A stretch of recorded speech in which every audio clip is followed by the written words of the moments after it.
नमस्कार, मी सुरेखा. तारा न्यूज मध्ये आपलं स्वागत.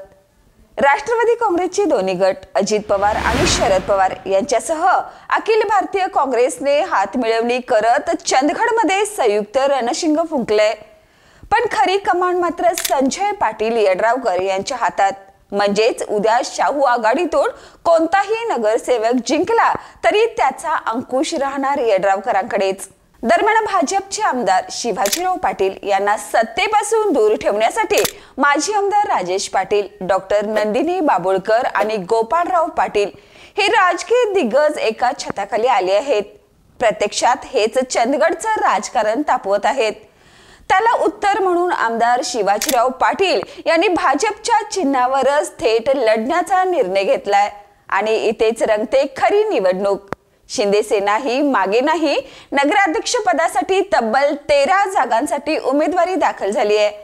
त्यात भर म्हणून शाहू आघाडी विरोधात भाजप आणि शिंदे सेना एकत्र येण्याच्या हालचालीमुळे चित्र अजूनच धुरकट आहे. तर निवडणूक दुरंगी होणार की तिरंगी हे आता माघारीनंतरच स्पष्ट होणार आहे. दरम्यान जिल्हा परिषद आणि पंचायत समितीच्या आगामी निवडणुका डोळ्यासमोर ठेवत राष्ट्रवादीचे दोन्ही गट एकत्र आल्याची घोषणा मंत्री हसन मुश्रीफ यांनी केली होतीच आणि त्याचीच पुनरावृत्ती कागलमध्येही झाली. या साऱ्या घडामोडीमध्ये चंदगड पुन्हा एकदा चर्चेच्या केंद्रस्थानी आले. मात्र इथला खरी गेम चेंज करणारा मुद्दा म्हणजे आघाडीची कायदेशीर सूत्रे यड्रावकरांकडेच असल्याने भविष्यात नगर परिषदेत विषय समित्या, उपनगराध्यक्ष निवड किंवा कोणत्याही मतदानाच्या वेळी व्हीप बजावण्याचा हक्क फक्त यड्रावकरांकडेच. आघाडीच्या नगरसेवकांना पक्षांतर बंदीही लागू, म्हणजे आदेश न पाळल्यास थेट कारवाईची तरतूद. शिरोळ विधानसभा निवडणुकीत हीच आघाडी उभी राहिली आणि राजेंद्र पाटील यड्रावकर दुसऱ्यांदा आमदार झाले.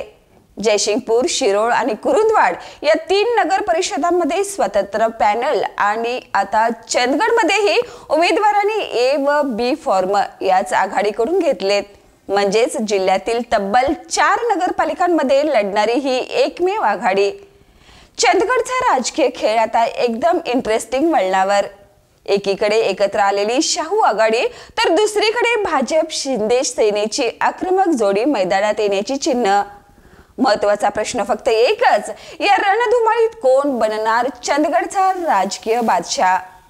या आणि अशाच ताज्या अपडेटसाठी पाहत रहा तारा न्यूज.